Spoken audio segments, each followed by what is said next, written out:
Syracuse basketball has been disrespected.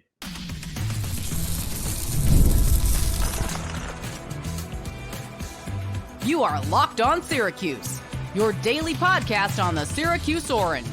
Part of the Locked On Podcast Network, your team every day. Hello, everyone, and welcome into Locked On Syracuse. I'm Jackson Holzer, and thank you for making us your first listen of every single day here on the Locked On Podcast Network, where it's your team every day, and we're free and available wherever you get your podcasts. And on today's show, Syracuse basketball apparently had a poor offseason, according to this national writer, and I'm going to tell you why I disagree with him here on today's podcast. Today's episode is brought to you by FanDuel. Make every moment more as playoffs wind down. The sport stops sporting like we want them to. But this summer, FanDuel is hooking up all customers with a boost or a bonus daily. That's right. There's something for everyone every day all summer long. Visit FanDuel.com to get started. So this is coming from Tristan Freeman. He is a Field of 68 contributor, and he was giving off-season grades for every single ACC team, and he gave Syracuse basketball a C, which to me is pretty poor, and I disagree with Tristan Freeman on it. And by the way, I would like to start off by saying I like when people outside of Syracuse talk about Syracuse, because we can get in our own little bubble, right? Where a lot of you guys who are watching or are listening are Syracuse fans. And I'm a Syracuse fan myself. I'm a Syracuse graduate, right? We can get trapped in our own little bubble. So it's nice to have an outside perspective on what's going on, an unbiased opinion, right? So I like when national writers are talking about Syracuse, even though I may disagree with what they say. And by the way, Tristan Freeman's article will be in the description below. So take a look at it at the end of this podcast. So let's get right to it and why he gave Syracuse basketball a C and why I ultimately disagree with him on that offseason. I would say Syracuse probably gets a B, maybe even a B plus for their offseason. I'm going to stick with a B for their offseason. I think it was pretty good. Could have been better, but could have been a lot worse. Let's start off by talking about the big losses for Syracuse this offseason. Because Freeman starts off by saying that last year's roster won 20 games and easily could have returned a lot of players because they didn't have any seniors on the team. This is misleading, in my opinion. While it is technically true that they could have retained pretty much everyone on the roster, most people assumed that Judah Mintz was going to leave for the NBA draft, and he did. I was hoping he wouldn't, but he did. So he left for the NBA draft. And also Benny Williams, he's counting Benny Williams here, and he was kicked off the team in February. So he obviously was not coming back to Syracuse. So there's two right there that were not going to come back basically under any circumstance. Plus, with the transfer portal, yeah, a player might have years of eligibility left, but there's no guarantee they're going to come back to your team. This happened to every single team across the country. I mean, Duke lost a guy like Jeremy Roach. Miami lost Norchad Omier at the last minute of the transfer portal. It happens. Louisville had to completely remake their roster, which is actually a good thing because they have been so terrible over the last couple of years, but they had to completely remake the roster.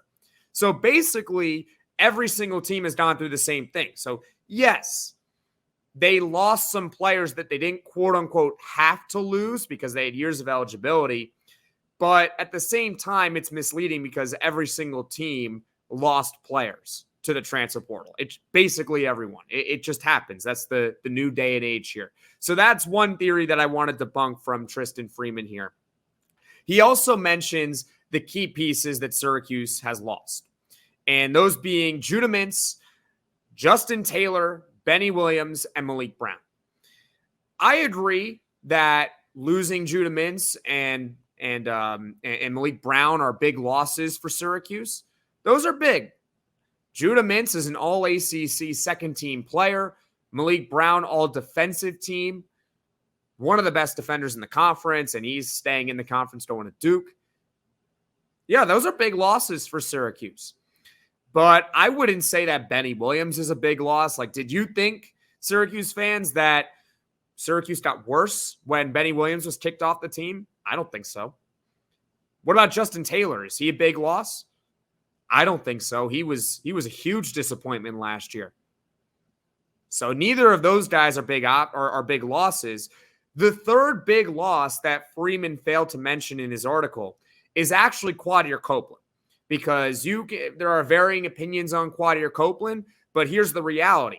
He was runner-up for Sixth Man of the Year, and he probably should have won the award because the person who actually won the award started half the games for his team. I wouldn't qualify that as Sixth Man of the Year. That's like if Maliq Brown was given Sixth Man of the Year because last year he started about half the games for Syracuse. Quadir Copeland started one game, and it was only because Judah Mintz had to sit the first 10 minutes of a game against Boston College because of disciplinary reasons. But I digress. Quadir Copeland was the runner-up for the Sixth Man of the Year. That was the third big loss for Syracuse this season. I thought that Copeland was going to be the starting point guard in my way too early offseason predictions. Obviously, I was wrong, and it's the transfer portal. It's a way too early prediction for a reason, right? I thought he could be the starting point guard. He was not. It was apparently a mutual decision for those two to break up there. So to recap, what Tristan Freeman is saying, the big losses, I agree with him on Judah Mintz. I agree with him on Maliq Brown. He should have put in Quadir Copeland as a big loss for Syracuse. I don't think that Benny Williams and Justin Taylor are big losses. I don't think that William Patterson, Peter Carey, or Munir Hima are big losses either. So in reality, Syracuse only lost 3 key pieces from their team last season. Is that enough to give the Orange a C for their offseason? I would say, considering the fact that their incoming class, which I'm going to talk about in a second, is really strong, I would say it should be a lot higher than a C. That's why I think it's a B. I'm not saying that Syracuse basketball had a perfect offseason. They did not. Okay, I think they could have done a better job addressing shooting because I don't think they got enough of it. Hopefully, they're better than last year. You know, having Chris Bell returning certainly helps. But at the end of the day, I think they have a better roster on paper compared to last season. So overall, I disagree with Tristan Freeman that Syracuse basketball deserves a C for their offseason because even though they have some big losses coming up, I'm going to talk about their incoming class and why I think it actually outweighs those losses. I love sports. I love them so much. I never want them to stop. But as the playoffs wind down, we get fewer games, and the sports aren't sportsing like I want them to. But FanDuel lets me keep the sports going whenever I want. All I have to do is open the app and dream up bets anytime I'm in the mood. And this summer, FanDuel is hooking up all customers with a boost or a bonus daily. That's right. There's something for everyone every day all summer long. And hey, if you're itching for football season like I am, guess what? FanDuel has released the odds for Syracuse's first game against Ohio, and the Orange are 15.5-point favorites to get the W. You think the Orange are going to cover? Well, bet it right now on FanDuel. So head over to FanDuel.com and start making the most out of your summer. FanDuel, official sports betting partner of Major League Baseball. Are you watching Fox Sports or ESPN on your TV all day? Have to turn down the volume with all that shouting? Make the switch to Locked On Sports today, a free 24/7 sports streaming channel program for you every day to bring you the biggest stories without all the streaming. Locked On Sports today brings you can't-miss analysis, opinions, and news, streaming 24/7 on YouTube or the free Amazon Fire TV channels app. Part of the Locked On Podcast Network, your team every day. Welcome back, everyone, into Locked On Syracuse. I'm Jackson Holzer. On today's show, Syracuse basketball was given a poor grade for its offseason. Tristan Freeman, a field of 68 contributor, gave Syracuse a C. He was basically saying that the losses for the Orange are huge, and they didn't do enough to actually overcome them. But in my opinion, I think they have. The big losses for Syracuse are Judah Mintz, Maliq Brown. Freeman failed to mention Quadir Copeland, but Quadir Copeland is the third big loss, and pretty much everyone else that they lost, in my opinion, is not that big of a deal. Now, having said that, Syracuse also gained a lot of players this offseason, and later on in the podcast, we're going to talk about the players that are returning to the team. So the incoming class, though, let's start off with that. Overall, freshmen and transfers, Syracuse has 6 players, 6 of them that are new. in this commit class. 6 players. 4 of them are transfers. 2 of them are freshmen. On3 ranks Syracuse as having the 10th best commit class in the country. That's right. Top 10. Number 10. Syracuse commit class. I would say that's pretty good. They're 3rd in the ACC, only behind UNC and Duke. I think we'll take that. I think any Syracuse fan, including myself, would say that if we're the 3rd best team in the conference next season behind Duke and North Carolina, we'll take it. We'll take it in a heartbeat. Those are 2 blue blood programs. That's fine by me. We'll take top 10. The 4 transfers. Eddie Lampkin, a 6'11" center from Colorado. He averaged 10 and 7 last season. He projects to be the starting center for the Orange next year, probably going to play between 25 and 30 minutes a game. He is a huge upgrade. Huge upgrade. Eddie Lampkin's a good center. A good center. Not a great one, a good one. Okay? But he is a huge upgrade for this team. Enormous. Last year, their starting center was Naheem McLeod. I like Naheem McLeod, but not as a starting center. I like the player. I didn't like the role for him last year. Now, Naheem McLeod is on the bench, can still play 10 to 15 minutes, provide good defense, some rebounding, a little bit of scoring here and there.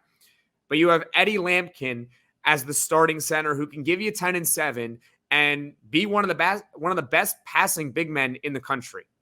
Yeah, he's got a little bit of a turnover problem, but that's the cost of being a great passer too. You're going to turn the ball over at times. But he's a great passer. So overall, I would say that they have drastically improved their center unit. Would I like a 3rd string center? Absolutely. But I'm comfortable with their 1 and 2 being Eddie Lampkin and Naheem McLeod compared to what it was last year, which was Naheem McLeod for half the season. He gets hurt and there's nobody else behind him to really take over. So that's the first addition they made. Then there's Jyare Davis, a 6'7" forward from Delaware. Last year, he averaged 17 points and 7 rebounds a game. I know that's high. I don't think he's going to do that at Syracuse next year because he's not going to have probably the playing time to do it and also tougher conference in the ACC. But still, really good numbers for being at Delaware. He can play the 3 or the 4. He's a good mid-range scorer. He can shoot free throws pretty well. He can create his own shot.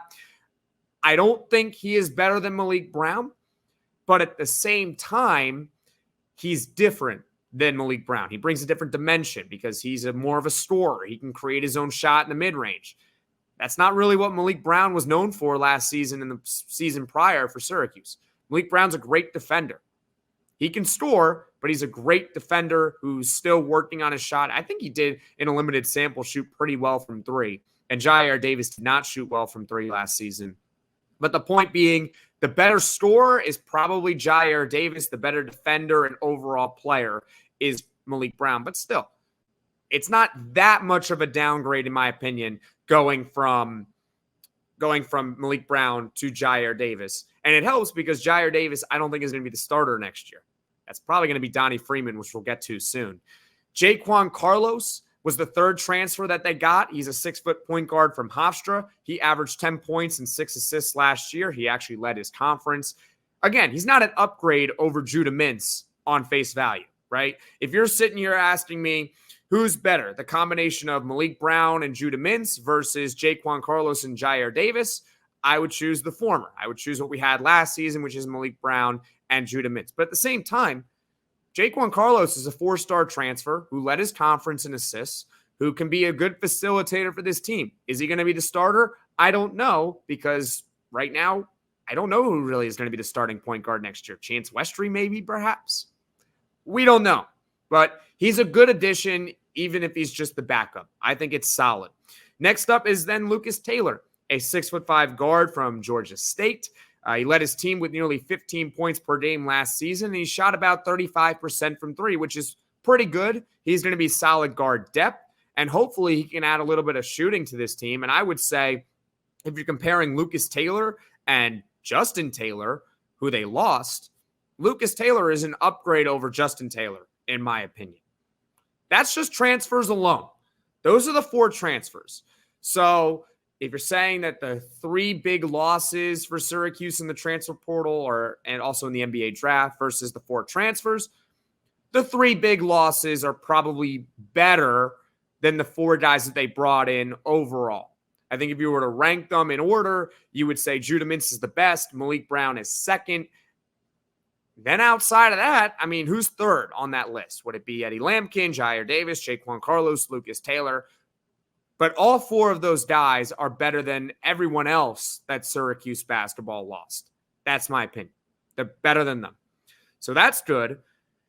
Now coming up, we got the big returners and the freshmen because, hey, those freshmen are pretty good. So we're going to get to them now.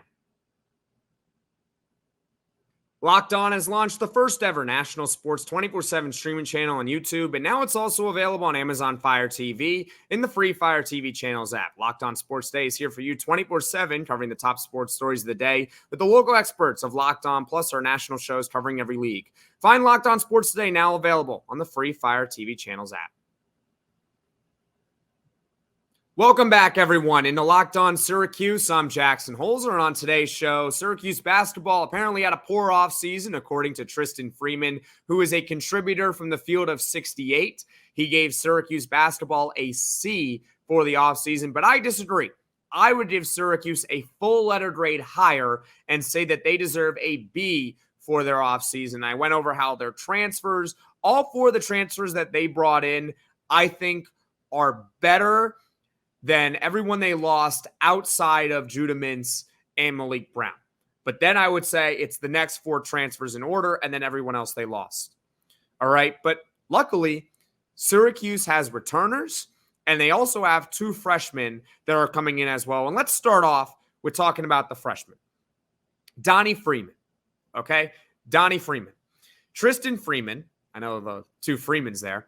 Tristan Freeman called Donnie Freeman a top 50 prospect in the article. That's misleading. It's not a lie, but it's certainly misleading because, yes, Donnie Freeman is a top 50 prospect, but that's not really the whole truth. Donnie Freeman is a consensus 5-star player, ranked as high as 6th in the country on multiple recruiting services. ESPN has him at 6, and On3 has him at 6 as well. He is a consensus top 15 overall prospect in the country. That is the lowest you will find him at, is 15th. But for the most part, he's actually top 10 and close to the top 5. I would say that he is going to be the starting 4 next season. He is a 3-level scorer. He's got good size at about 6'9", 6'10". He can defend well as well. This is as blue chip as it gets. He is, by recruiting services, the best recruit since Carmelo Anthony. That is not an exaggeration. He is the best since Carmelo Anthony from high school. Carmelo Anthony was the number 1 recruit in the country. Since then, Syracuse has never had someone crack the top 6 that they have recruited. And they've had some great teams and great recruits. But none of them were ranked higher than Donnie Freeman since Carmelo Anthony. In my opinion, even though I haven't seen too much action from him, but from what scouts are saying, from what I'm reading, and where he's ranked, which does matter in this case, he's a one-and-done caliber player, and he's probably better than Maliq Brown. I would say that it's possible Donnie Freeman is the best player on the team next year. I know that might be really high expectations for him. Maybe it's not fair, but he's ranked that high. He could be Syracuse basketball's best player next season. So if I were to rank their losses versus their gains, you can make an argument that Donnie Freeman is the best player that Syracuse gained or lost this offseason. That's right. You can say that he's better than Judah Mintz. That's your opinion. I wouldn't go that far just yet. I would still put Judah Mintz 1. Then I would put Donnie Freeman at 2. And then Maliq Brown at 3. And then the 4 transfers. That's Donnie Freeman, though, for you. So, yes, he was called a top 50 prospect in the article. It's misleading, but in reality, he's closer. He's really a top 10 prospect everywhere except for 24/7 Sports, who has him in the top 15. Can't really get too mad at them for that. That's their opinion. That's Donnie Freeman for you. Then there's also Elijah Moore. He is a consensus 4-star prospect who's actually not top 50 on any recruiting service. The highest he's ranked is 51 in all technicality, but that's not big. That's not a huge deal. Okay, we can call him a borderline top 50 prospect on one recruiting service that has him at 51. That might be on 3. No, it's 24/7 Sports. 24/7 Sports has Elijah Moore at 51 overall in the country, but that's fine. His role is going to be primarily dependent on whether he can shoot the basketball or not. That's what he has been hyped up to be. So if he can shoot well, he's going to he's going to carve out a role. If he can't really find his shot in year 1, then he won't play that much. So, yeah, that might be a little bit of a question mark, but it's not the only freshman that they brought in, and they have enough incoming players and they have enough depth on the team that if he doesn't carve out a role, I don't think that's going to really hurt Syracuse all that much. I think there's really only upside for Elijah Moore in Syracuse for next season, where if he's able to carve out a role because he's hitting a shot, then Syracuse has a higher ceiling. But if he doesn't, then I don't think it impacts the floor all too much for Syracuse next year. Let's now talk about the returners. You got Chris Bell, who's coming back. That's a big one. He's the projected starting 3. He's one of the most prolific shooters in the ACC. I think we undersell him at times because oftentimes with players, and this goes for any sport, any league, a lot of times if they're not complete, we often fixate on what they can't do. Chris Bell can't defend. He can't rebound. He can't do this. And we fail to really give enough credit for what they can do. Chris Bell is one of the best 3-point shooters in the ACC. He was second in the conference last year, over 42%. That is incredible. If Chris Bell next year shoots a little bit lower, which is right around 40% anyway, we'll take it. If he gets better, holy moly, you're looking at one of the most prolific shooters in the country if he gets a little bit better from 3. He doesn't have that far to go in terms of percentages. So I value Chris Bell a lot because of his ability to shoot, even though he's not the greatest defender and he's not the greatest rebounder. But he is a specialist from the 3-point arc. That's a big-time returner for Syracuse next year. Then you got J.J. Starling. He's projected to be the starting 2 for Syracuse next year, and he got better when the second half of the season rolled along. Last year, he struggled in the first half for a couple of reasons. A, he was coming off a shoulder surgery, which obviously is not going to help your jump shot coming off shoulder surgery. And B, he's adjusting to a new team, a new environment. Yeah, I know he grew up in Baldwinsville, which is not far from Syracuse. I get that. But still, he was at Notre Dame his freshman season. Comes over to Syracuse as a transfer. It takes time. New system, new coach, new everything. New backcourt running mate in Judah Mintz. It's not an easy adjustment, but he got better as the season went on. So for Syracuse's ceiling next year, are they going to get the second half J.J. Starling or the first half J.J. Starling? And I'm willing to bet that they're going to get closer to the second half of J.J. Starling because he's not recovering from surgery this time around. He's not recovering from surgery. He's already been in Coach Autry's offense for 1 year. And I think it also helps that his point guard is going to be more of a distributor next year. This is no slight to Judah Mintz, but Judah Mintz, even though he had a lot of assists, he's a very ball-dominant guard. So I think it might help J.J. Starling that his next point guard is going to be someone like Chance Westry, who we'll get to soon, or Jaquan Carlos, who I just talked about as one of the best passers in his own conference last year. So I think J.J. Starling's going to have a good year, and that's a big returner for Syracuse, and that was a big return overall. Let's talk about Chance Westry. the big wild card of the team. That was a big transfer addition that they made last offseason. But of course, he gets hurt before the year starts, and he doesn't play. What are we going to get from him? I don't know. It could be huge. It also might not be huge. He can play anywhere between the 1 and the 3. It's just going to depend on whether he's healthy or not. Is Chance Westry healthy? I'm not expecting too much, but there is a lot of upside with him. A ton of upside. The other returners, you got Kyle Cuff, who can give you more guard depth, a veteran point guard. He's going into his 3rd year of college, so that's good.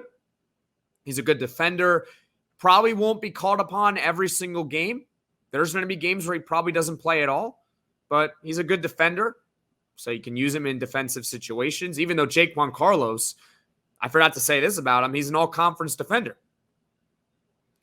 Then you also have Naheem McLeod, who I talked about when discussing Eddie Lampkin.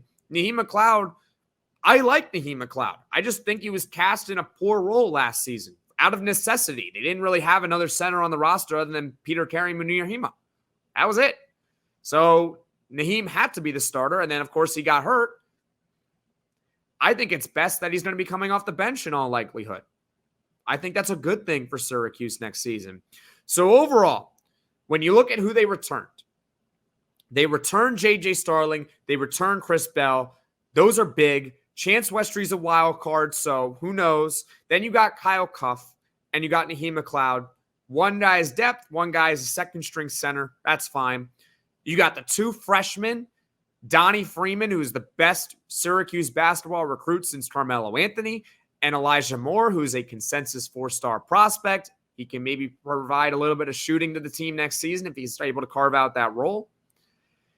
And then when you look at the other 4 players they brought in the transfer portal, I would say overall that the transfers, the returners, and the freshmen outweigh the losses that Syracuse basketball had last year.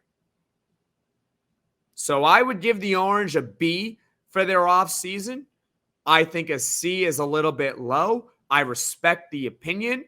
And I like, once again, when national writers, experts, they talk about Syracuse because it does open our eyes a little bit. Consider the other perspective. What are they saying? Are they maybe a little bit misleading or misinformed? What is it? So we can debunk it and settle it together. So I thank Tristan Freeman for giving the grade. Overall, I disagree, but leave a comment below. What do you think? What grade would you give Syracuse basketball this offseason? Leave that comment below. Thank you so much for watching. Thank you so much for listening. If you like this video, click that like button. And if you really liked it, subscribe to the channel, turn on those notifications so you know right away when I am dropping the next podcast. And everyone, take care.